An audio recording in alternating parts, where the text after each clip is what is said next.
Weightier matters, Jesus and the paradigm of biblical justice. Western Christianity has long suffered under an artificial divide between private piety and public justice. Personal moral perfection is elevated while structural concern for the vulnerable is sidelined as secondary or secular. This stems in part from a translational breakdown. The Hebrew terms Tzedakah and Mishpat and their Greek counterparts are routinely rendered as privatized righteousness and punitive judgment. Restored to their native Hebraic sense, Tzedakah is active, delivering, community-restoring justice.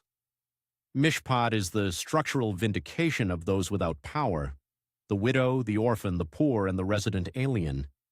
Walter Kaiser's Promise Plan Theology supplies the canonical framework.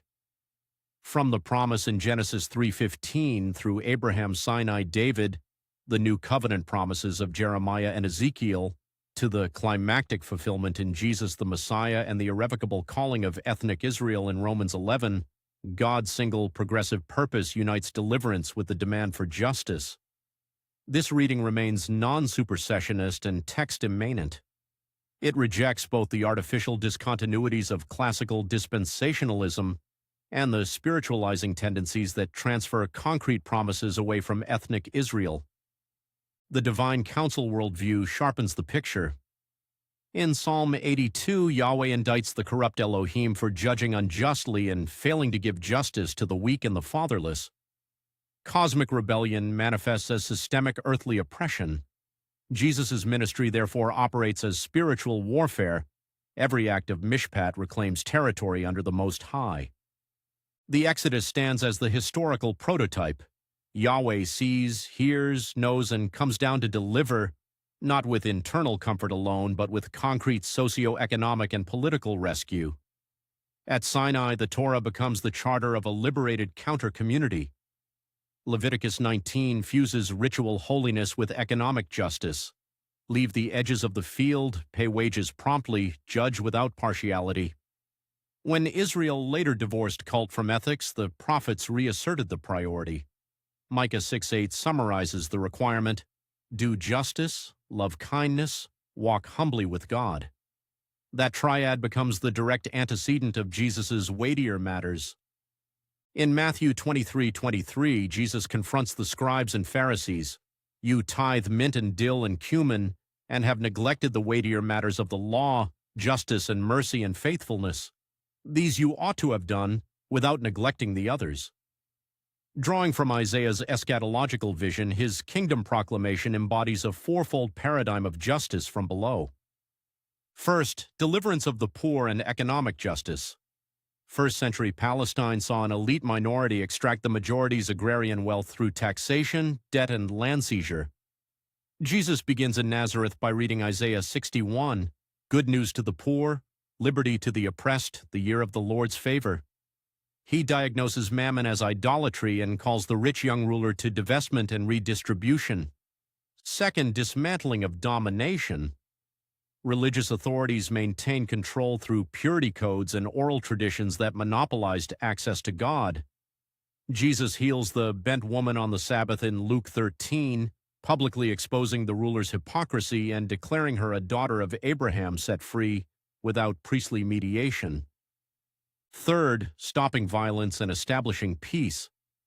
Caught between Roman oppression and zealot insurgency, Jesus rejects both. In the Sermon on the Mount, he teaches transforming initiatives, turning the other cheek, going the second mile, that assert dignity and break cycles of retaliation. He weeps over Jerusalem because it did not know the things that make for peace. Fourth, restoring outcasts to community. Table fellowship with tax collectors, sinners, lepers, and Gentiles enacted Isaiah 56 and anticipated the multi-ethnic people of God within the Promise Plan. These four pillars converge in the temple action of Mark 11. Jesus enters the court of the Gentiles, overturns the tables, and drives out the merchants. The high priestly aristocracy ran a lucrative monopoly on currency exchange and sacrificial animals. The temple treasury held debt records that facilitated land forfeiture. Jesus cites Isaiah 56:7, "My house shall be called a house of prayer for all the nations." and Jeremiah 7:11, "You have made it a den of robbers." A den of robbers is not the place of the theft itself, but the safe house where thieves retreat afterward. The elite exploited the vulnerable during the week and then hid behind the cult, declaring themselves secure. Jesus' nonviolent prophetic gesture exposed the system, triggered the decision to kill him, and enacted all four dimensions of justice at once: economic deliverance, dismantling of cultic domination, exposure of systemic violence, and restoration of the court of the Gentiles. Classical dispensationalism often postpones kingdom ethics to a future millennium, privatizing present duty. Covenant theology can spiritualize land and socio-economic promises and risk supersessionism. The promise plan avoids both. The inaugurated reign demands present obedience to Tzedakah and Mishpat, while concrete future promises to ethnic Israel remain intact within the one multi-ethnic people of God.